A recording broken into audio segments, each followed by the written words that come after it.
Best on earth. All right. Are you the best on earth, homie? I think so. No.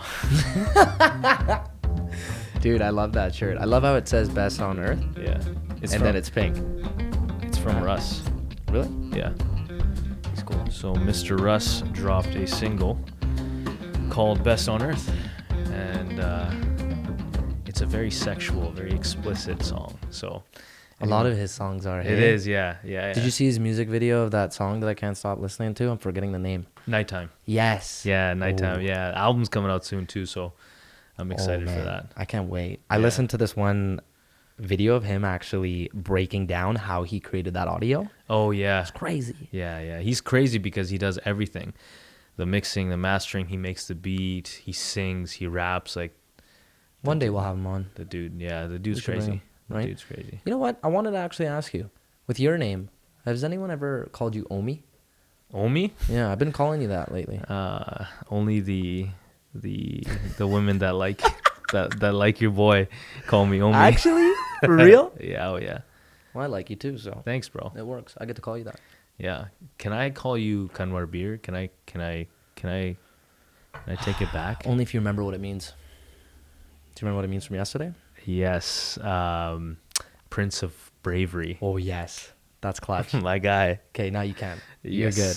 Yes. Man, only the true few call me that, so you're welcome to call me that. Sick, man. By the way, here's what I want to do. I just want to acknowledge that we finally have everything set up. Like, this is sick. Yeah. This is our first official time that we've set up we're calling it one of a few things, and I feel like we have to bring it to the audience. Yeah. We're either going to call it, 1, Man cave. yes. 2, you know I'm crazy about this one. Guggen made it up, and I've just been hooked on it. Yeah. Cool conversations on hot topics. Yeah. You know what the third one was? I just thought of it, like right before we were recording. The jungle. Good vibes only. Good vibes only. Yeah. I like that. Or jungly. We've been saying jungly lately too. We've like, been right before we got we- here. He's like, oh, the two trees give this the jungly vibe, and the wolf and the gorilla. It really does. Yeah. You know what I want to bring the attention to for the audience is I want to actually, right at this moment as they're looking at this, if they're watching it instead of just listening, I want them to look back at these paintings and wonder why we chose these. Yeah. So if anyone wants to actually message us, maybe through the YouTube comments or DM us or email us or just contact us in any way, let us know why we chose these specific paintings. Yeah. We won't give that away too quickly. Yeah, we can Okay. just have a healthy pause. You can pause here, stop the video because I think we should spoil it. You want to spoil it? I'm down to Sure. spoil it. All right, let's do it. Okay, which one do you want to explain first? I think, bro, we should explain every bit and piece in this room that you think is worth explaining. I think the main ones are obviously the good vibe sign, the two frames, and the rest I don't really. I mean, the rest is somewhat important, but the significance isn't as big. Okay, that's fair. But you go ahead.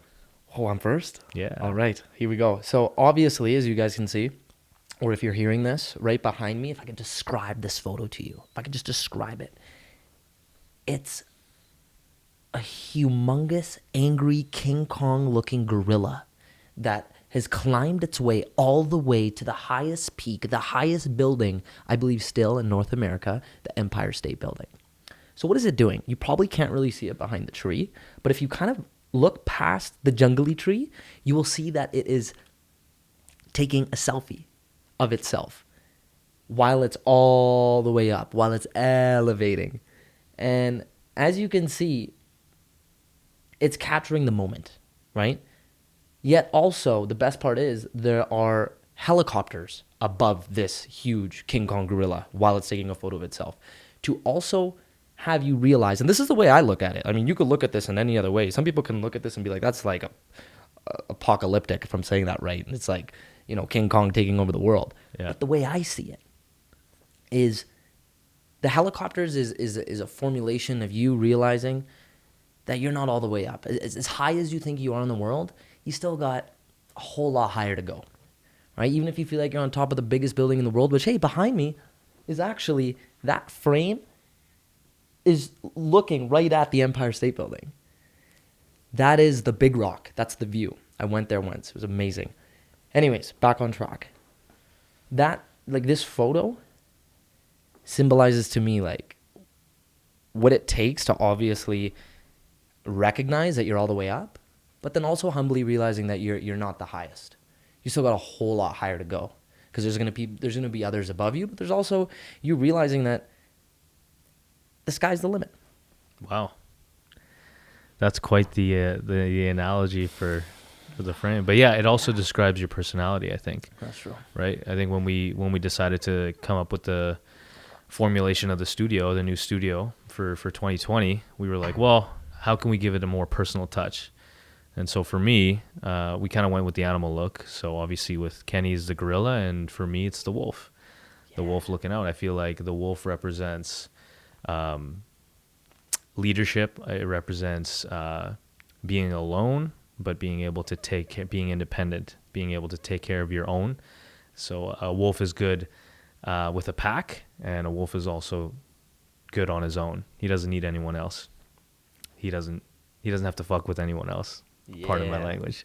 But yeah, I feel like my personality, if I was an animal, I think that would be what I would choose, or I feel like that would be my personality. And I think the gorilla has a correlation with your personality, and it's so fitting. So, yeah, for both of us, yeah. It's so fitting, right? It is, yeah. I think, you know what, we got to give a shout out to Dosk for a second here, right? Like, I just got to give a shout out, because if it weren't for us sitting inside Dosk, that's right, grabbing a coffee and just looking at the posters, the backstory behind the creators of Dosk in Edmonton.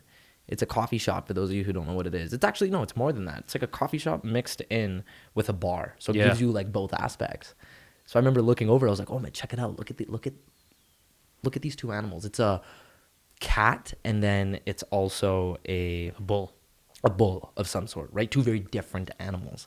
And I remember telling the backstory where I was there one night, and the server was telling me that it's a symbolic representation of the two owners. Like, one is the yin and the other's the yang. They're so far different from one another, and those are like their spirit animals. Yeah. So then I was like, oh man, we got to do the same thing, man. This is like, we gotta do this spirit, is collect. Yeah. So obviously that's where that came from.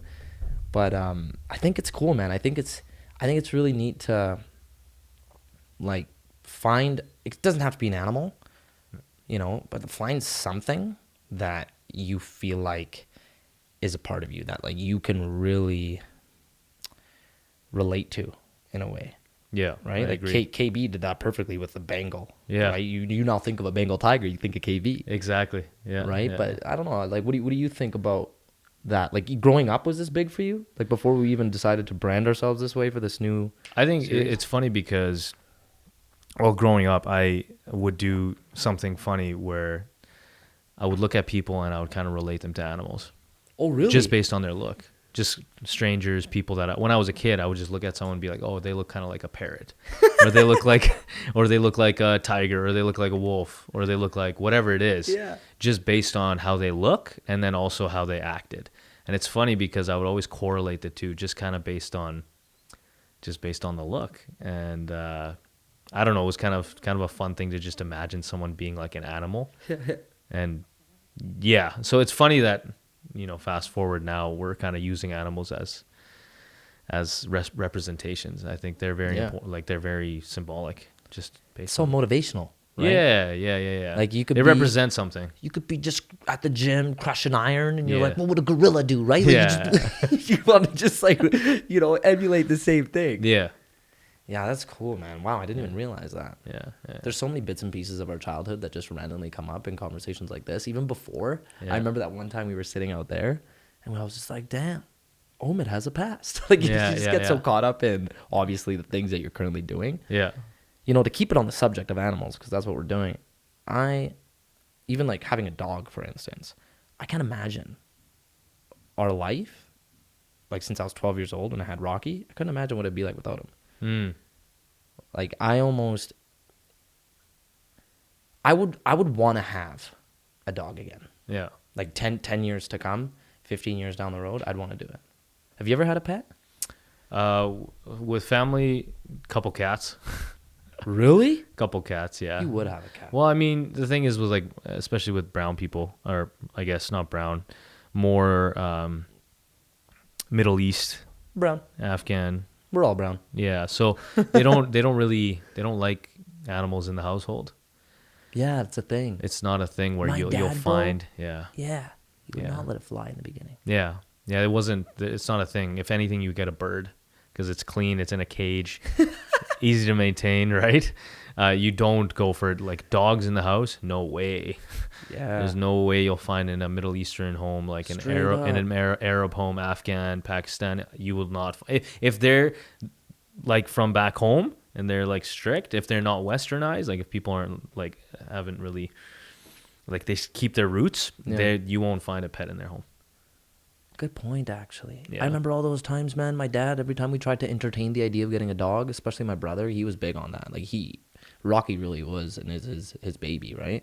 But my dad's like, no, we don't let these dogs in the house. Dog is supposed to stay in the pen, Yeah. in the village. Stay outside. You want dog? Keep him outside. Yeah, and like, yeah. don't ever let him inside, right? That's right. That's right. And then, oh man, they just, I don't know, your parents just kind of fall in love with them too, right? Yeah. I mean, to this day, like my dad, you know, he'll kind of keep his distance with Rocky, but the odd time he'll want to be all over him. Like he'll love him to death, Nice. right? But it's nice seeing that, Yeah. right? Because then you learned, like they eventually shifted it as well. Yeah. Dogs. Yeah, I'd do it again. A cat, I don't know, man. I had one cat. There was just one cat out of maybe 30 cats. Yeah. Of friends of mine, cats, family member, friends, families, cats. There was this one that I actually felt like, you know what, maybe having a cat would be pretty cool. Because it was all cuddly, it was all warm. It was like, you know when cats kind of like they lean up on you, like they do like a weave, and they just like they do the whole weave. It's so hard to explain. I'm like doing the While action, you're but weaving? you know what I mean? Yeah, right? I know what you mean. Yeah. Dogs don't do that, bro. Dogs want you to do that to them. Yeah. Yeah. But this one cat, man, I was like petting it like a dog. I was like, you know what? Like, this is the first cat I'm experiencing that's pretty dope. Yeah, my sister really likes cats, so we ended up getting a cat. So we don't have any animals anymore, but yeah, it's just not a thing with us. Do you think you could raise a wolf? Like, if you really want a wolf, like you could raise it. I don't. They're not. They don't get like. They're not like dogs where you can like domestic. What is it? Domestic, like I believe domesticate them. domesticate them, Yeah. right? You can't. I don't think you can anyway. They're just, again, they don't fuck with no one, right? They don't mess with anyone. They do their thing, and I like that. I think that type of mentality of like, I'm good. I can take care of my own thing. I got my own thing going, and be able to adapt into a team environment. You need to take care of your family, people around you. Oh yeah, You're able to do that. hugely. Right. It definitely represents that. Like Yeah. that pack leader mentality that you talked about earlier. That's right. Yeah. If they made the movie, bro, The Wolf King, not the Lion King, The Wolf King. Well, have you seen Balto? No, You haven't seen Balto? I haven't seen Balto. What's Balto? Oh man, Balto's a wolf movie. Really? A wolf saves like an entire town by like going out to another town and getting medicine and bringing it back. The entire town is like super sick, and they're in the middle of Alaska. Cartoon or humans? Cartoon. Oh, nice. It's like a cartoon movie. Oh, it's yeah, like almost like a sweet. It's almost like a Disney movie. Yeah, I don't yeah, think it's yeah. from Disney, but Balto. Balto. I'm yeah. writing that down. Yeah, I'm down to watch that, man. dude, so good. It's a good one. It's a Oh, classic. Yeah, a classic. Oh, you know what that one reminds me of? I think it just clicked. I watched Balto, but there was this other one. It was with huskies, and it was in, I think, the Arctic, and it was Snow this one. Dogs? Yes, I think it was Snow Dogs. Snow Dogs, right? Yes. The fact that you were able to guess that with the most minimal amount of effort on my end. Like, Yeah, no, I think that's the one. I'm writing down Snow Dogs just so I could see it again. Yeah. Snow Dogs. So yesterday when we had our second floor party, Yeah, that was and sick. Kelsey was like a Cuba Gooding Jr. Grabbed her sweater. The guy that stars in Snow Dogs, that black guy, that's him. Oh, what? That was the star that That's did the that? star. Yeah, that's the star she ran into. Whoa. Yeah, That's hilarious. He was very upfront about doing that. very. I don't know, man. I just feel like when you're a star, I don't know if you want to relate it to our topic right now with animals. I would almost say that when you're famous, man, from what it seems from the outside in, not being famous or anything, it's almost like looking at an animal that's at a zoo, right? Everyone who's watching that animal is wanting for what to happen. Do something. Animal, entertain me. Come close to the window. Or, if it's just sitting there doing nothing, or maybe you don't see it. Yeah. We came here for the damn zoo, and where's the tiger? The tiger's not there. Yeah. Right? Tiger's probably sleeping. Tiger's chilling. Let the tiger be. Right? Yeah. So now relate that to famous people, man. Sometimes with famous people, when they're now, let's say, they're not acting in a movie, they're not doing something you know them for, they're just being a part of society, and they're chilling, and they're walking on the street. Maybe, one day they're going to be a little bit ticked off when the 1,000th person goes up to them and says, yo, dude, take a selfie with me, dude. Yeah. All right, thanks, dude. Puts it on their Instagram, and then's like, oh, just met like Joe Rogan, and he's like my best friend, or like whatever, adds a little bit more loon masala to it, like salt and pepper. Yeah. But all I'm trying to get at is, if you see the bridge here, sometimes you just, you don't, you don't want to be on stage anymore, especially when you're off stage. Well, I mean, especially with all this stuff, I think if we're relating it to famous people, they're also human, right? So you coming and taking a selfie with them, and that's all you want, dehumanizes the experience with another human being. Right? If you went up to that person and was like, started a conversation and was like, hey, like, I really respect what you do. I really respect your art or whatever. And you had a conversation. I obviously, depending on the situation, you might not be able to have a conversation with that person. So yes, you're just going to ask for that selfie, but it dehumanizes the experience, because it's like, oh, this person is a figure. It's just something that I've seen on TV or on the media, and you see it in front of you in real life, and you don't really know how to react, but being like, oh, I need to take a selfie. You know what I mean? You don't really think about like, like what that person's going through, or like how they are. Like, you wouldn't do that to anyone else other than a celebrity, right? Yeah, exactly. Yeah. So for them, they of course, I'm sure if we were famous or whatnot, it would be cool to have people come up to you. But eventually, if you're at that point and it's been a number of years, you would probably rather have like a conversation with someone random, right? You probably miss the times when people wouldn't come up to you. Yeah. You know like what I when mean? someone doesn't know who you are. Yeah. Right? Yeah. You probably really take joy in like someone not knowing you and just having like a normal conversation. Yeah. Right? Where you almost feel like you're on the same level as them. Like you want to. Like you don't care who's high or who's low. It's just like, hey, I don't know you, you don't know me. Yeah. But I mean, you ask for it, right? Like the people that are famous, they ask for it. That's part of where they are. That's part of what they strive to be. Yeah. Actors want to be famous. Rappers want to be famous. People want to get that point where people know who they are. You're asking for that life. So, what would be one question you would ask Russ if you bumped into him? The first thing you'd say, if we're on this topic. Ooh, you're gonna bring Russ, my guy? We talked about in the beginning, so we'll bring him up right now. Yeah, okay. Like, you just bumped into him, you saw him, maybe he's just chilling on a bus stop, he's hanging out in New York City, and you just go, whoa, bro, look, that's Russ. Yeah. Right? Yeah. And then you go up to him, and then we're on this topic. What would be maybe the first thing you ask or say? I don't know on the street, but I'm very into, I've told you this before, but I'm very into somebody's process. So I would love to pick somebody's brain on like their daily routine. Yeah. Right? I would love to be like, yo, Russ, like, what do you do when you wake up? How long do you stay in the studio? What's your schedule like? Like, how do you run business? How do you work with other people? How do you work with your team? How do you perform on stage? What do you eat before you go on stage? When you're on tour, what's your schedule like? How do you get yourself zoned and fired up? These things are something for me because obviously I rap and I'm trying to build my discography, and as a performer, as someone who takes a lot of time and effort and puts their heart and soul into their projects, I want to know the person that's made it their process.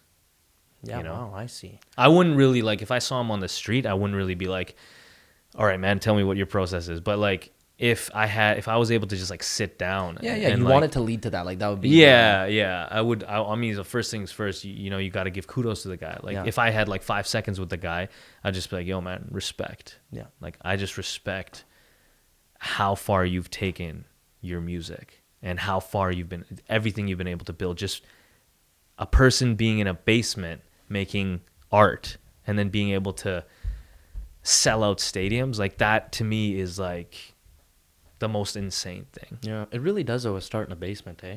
Yeah, always does. No, I see what you mean, man. What about you? I'll take it back to you. Yeah, what you would know you say to your favorite?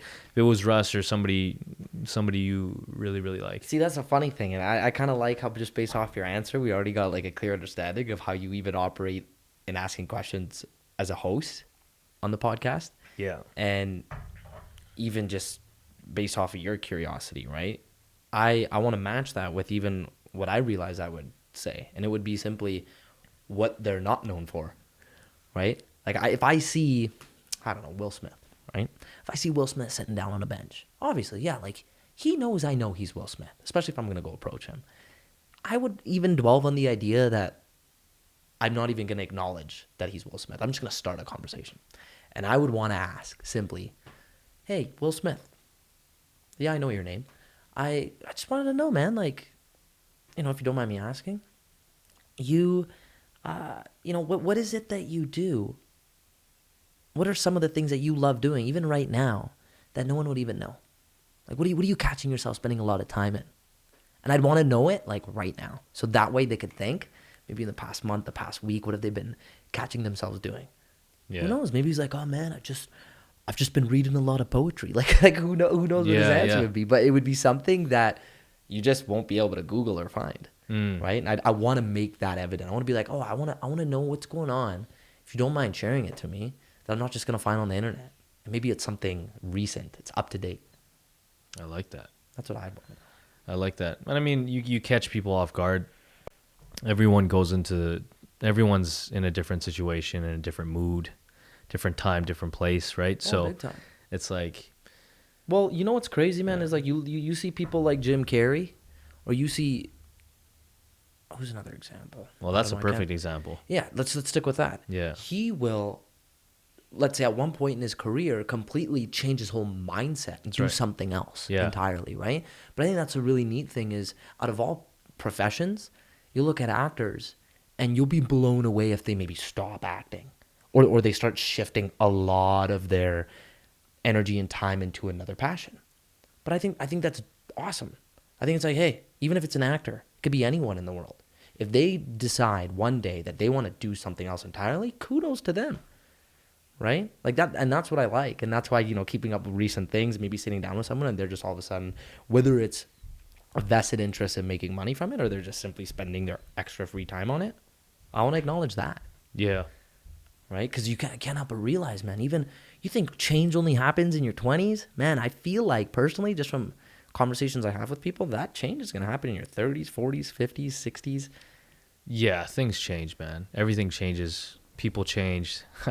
Right? Like, I've been really fascinated with, or not fascinated, I've just been really thinking about the last probably like 6 years of like the girls and the people that aren't in my life anymore. Like the people that like I was with for a good period of time and we established like a good repertoire, a good relationship or friendship, whatever that case, and they're no longer here. Like they are not even in existence. Been thinking about that a lot, and it's good because it puts me in a mindset of like, okay, like right now, think of our inner circle, the people that we're with. Yeah. Those people might not be here in 3 to 5 years. That scares me. And that scares you, right? That's scary, right? Time. Especially as you get older, right? Yeah. That's one of my biggest fears. Why I don't even want to move, right? Like a part of me, 100%, man, I want to go experience Toronto. I want to go live it big. I want to be in big cities.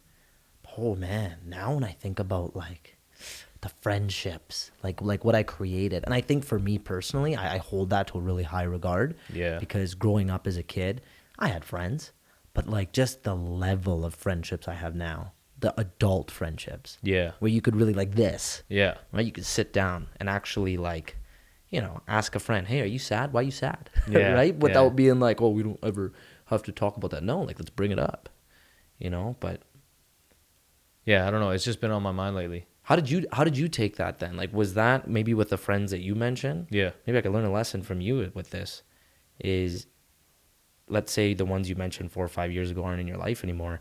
Did that take a while to like get over? Well, the first Or were couple, you just the like, first people, like, especially when I was young, right? High school, right? Like after high school-ish, when people started to really like fall out, yeah, that's a big change. right? That's a like- big change, and a lot of high school kids can attest to that, right? Like you're with the same people for a good 3-4 years, and then you come out of high school and you're in a brand new circle, right? So that was that, because I had a good 1 or 2 friends that I was like, they would come over and like, we were tight, right? Then when they were gone, it was like, whoa, right? I didn't expect it, because for me, I'm a pretty loyal guy. So I don't just like hop to the next person or like the next thing super easily. So I was super attached to those people. But then as the years went on, I realized that people just kind of shift. It's like they come in and out of your life. There's a certain cycle. There's a peak time, They come in, there's a peak, there's a nice high in that relationship, in that friendship, and then it kind of dies down. And then depending on me and depending on that person, if they're willing to continue that or they're not. So if one side dies down and I die down, it's done, right? Like there's no connection there, and that's it. See you later. See, that's brilliant what you just mentioned though, bro. Yeah. A friendship is a two-way street. Yeah. Right? I think it's really, I don't know, like I think now I'll share my opinion on it because I got old enough to realize it. The excuse or when people say, yeah, I have that friend where we could kind of just pick up off where we left off. Okay, maybe it's been a month. Maybe it's been 6 months. Maybe it's been a year. Okay, fair. But if that's your friend where, okay, you pick up off where you left off after 2 years of like, let's say no communication. Yeah. Are they really your friend? Yeah. You know what I mean? Yeah. And man, this is something that I hold to a big regard, especially this past 2019, because I had these type of conversations with certain friends. And that's where we kind of realized, we're like, you know what? Relationships, two-way street, right? Girlfriend, boyfriend, wife, husband, constant communication. Or just there's an understanding on both parts that, hey, you're moving this forward and so am I. And if it's only one of us, it's not going to work. Same thing with family, right? Yeah. You go a whole month, you go a whole 6 months without talking to loved ones, immediate family members. They're going to be like, what the hell's going on with you? Yeah. Right? So why don't we, oh, my bad. Why don't we share that with friends? Yeah. Right? And I learned that because I started thinking that way. But I think also you can't hold on to everybody. That's true. Right? too. You can't, as much as you want to, as much as you like. I'm talking like I'll speak on it based on the experiences with women. Like there's been there's been a couple that I would have loved to just keep in touch with, right? Even if it didn't go to that whole relationship level, right? But that's not going to happen. You do your thing with that person, and you have that period of time, and it's like bliss. You don't think about anything. Yeah, you're not thinking about tomorrow. You're You're not thinking about yesterday. anything. You're just you and that girl, right? Yeah. And you can wish as much as you want that never ends, but it ends, right? And then, like, I can go back and I have 3, 4, 5 girls on that list that I could look back and be like, damn, like, she was a good girl. Like, I would love to just like have that again, but you can't. Yeah. That they move on. And if you don't move on, you have to move on, right? There's so many layers to that. It's like, I've realized that, and I think going back to this point is you have to learn not to be attached to people. So you have those walls up then. Yeah, no, I wouldn't say walls. You just can't be attached. So you can't be attached emotionally. I see what you right? mean. Yeah, you can't live off this You can't live idea. off that feeling. Like, this right? is forever. This is it, right? Yeah. You can't live off like the friends that you get that constant high of being with people, Yeah, right? yeah, that's If a you good live off that, it's very dangerous, right? So I say like be detached, enjoy the people that you're with, but understand in your head that this might not last forever. Yeah. The girl that I'm with right now, is probably not going to be here with me the next 3 years. I'm probably going to find somebody else. Yeah. Right? Like, I'm not saying that you don't put your effort, you don't put your love, you don't put your energy and time when you're with that person. Of course, you want it to grow, Yeah. but you can't be attached to that emotion of like, I want to get that feeling of just like being with this person all the time. That's a good point. Right? It can't fill this void. It can't fill the void. Fill the void of like you got to be able to. You got to love your own company. You know? Exactly. That's what it is. And I see what you mean where, let's say, you're the one that makes the excuse to get everyone together, right? It's not a celebration. It's, guys, let's go for drinks. Okay, let's go for drinks. But maybe you're doing that because you're so scared that you don't have anything planned on Friday night. And you just... Facts. But then if that's the thing, okay, well, why? Why don't you enjoy your own company? What's going on? Yeah. And that's where I really understand what you're saying there. Yeah. You got to make sure, with the friends who you're associating with, you might see a part of you, a side of you on top of multiple other layers that are fun and exciting that aren't you, that attracts you to that friendship, guy or girl. But then when you go back home, okay, now you got to be doing your own shit. That's right. And you got to be a lot of people can't sit down in a room alone for like 5 minutes. They just can't do it. Man, they can't sit down by themselves, whether that's attachment to friends, family, parents, girlfriend, boyfriend. They can't. They need another person in that room to occupy their mind, right? So I feel like once I learned that and I was okay. It took me a while, right? I mean, it takes everyone a while, but being okay with just sitting down and being in your mind, being in your head. You know what I think? Like a lot of times when I think about changes, and obviously if anyone's listening to this and can relate to us, and now you're probably thinking, okay, well, how am I going to do it? I would almost do it in intervals, right? Like I know for me, I'll be honest, I'll share it. Bro, I hate being alone. I'll be honest. I mean that in a way where I hate sitting still. I love myself, bro. Trust me. Like I can entertain myself. And the only thing is though, is I stay very busy in doing a lot of things. So that's where I'm just go. I don't mind always trying to, maybe I'll go from hanging out with friends, and then from there I'll go from doing a task, then from there going to work, and then doing jujitsu, and that's my own me time. That's what it is. But to kind of go back to what I'm saying, I find that, okay, if you hate being alone, let's say you're reading a book and even reading a book alone drives you nuts. Go read it in a public library, right? Like go maybe be somewhere where there are people around you, but at least you're still to yourself. Like that would kind of, for me, be the step one. Yeah. Before you actually, let's say, are in a room of silence. Sure. I mean, if you need that, right? if you need that, great. If you need to do that, great. I like to take the David Goggins approach and just say, fuck it. Yeah. Just like... just go balls deep. Just lock yourself in a room for 5 minutes and do nothing. Do it. Try to just close the door. That's the meditation. Throw the phone away, throw nothing away, and just sit down for 5 minutes. Can you do it? Yeah, just breathe. That's a lot of people can't do that, bro. Can you just breathe and just sit down like a dog? Sit your body down. Tell your mind, I'm not getting up for 5 minutes, and do nothing. Can you do it? Yeah. Can you put yourself back like that zoo animal inside that cage and still be at peace with yourself? But that's the thing. Like you're training your mind backwards, right? You're training your mind to be able to have the discipline, just sit down for 5 minutes, sit still, and breathe. Think about your breath. Isn't that crazy though, man? The fact is, the reality we're in right now is, the other day I read this statistic, man. Human beings in the world today, especially in first world countries, have a shorter attention span due to always being distracted, always wanting to be doing something, whether it's related to being on your cellular device or just having access to so many things. It's affecting your attention span. Like it's making you become way less attentive to the one task that you now no longer can do. You have to do that task, and all of a sudden you got to go do another task. Yeah. Right? Within 10 minutes of one another, because you can't even put more than 10 minutes on one thing. Yeah. Right? I'm not saying this is everyone. I mean, these are like mindful, practices that you obviously have to continue getting better at. Blows my mind. Yeah. I mean, it also, has to do with patience, right? Right, like the whole distracting thing also takes away your patience, because you're always thinking that you need something now, right? So I always go back to the thing of like, skip the dishes. You want food?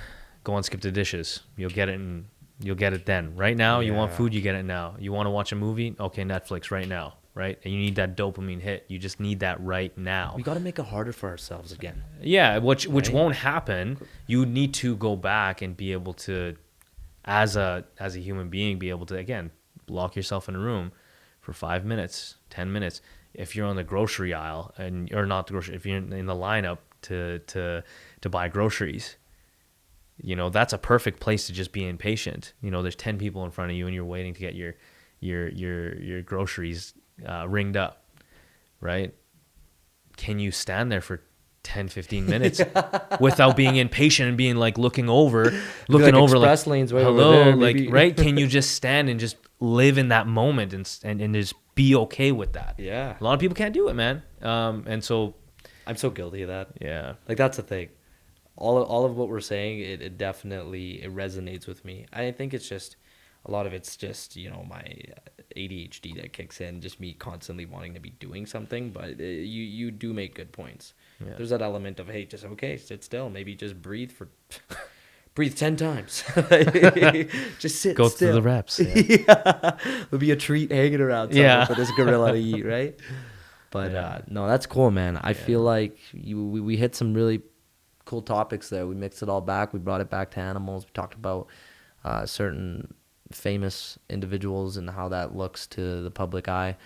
Definitely Jim Carrey, Will Smith, and Russ. We're gonna get them on the podcast one day. Yeah. We'll get them. Yeah. Any last words, brother? No, man. All I right, am my good. friend. You know what? Should Wrap we us call it up, a wrap? Omid. Wrap us up. I want you to share the slogan. Tell them how we do it. This is where we talk about how to survive, how to thrive, and keep the good vibes going in life and business. Hopefully you guys enjoyed the studio space and the upcoming episodes. Take care, guys.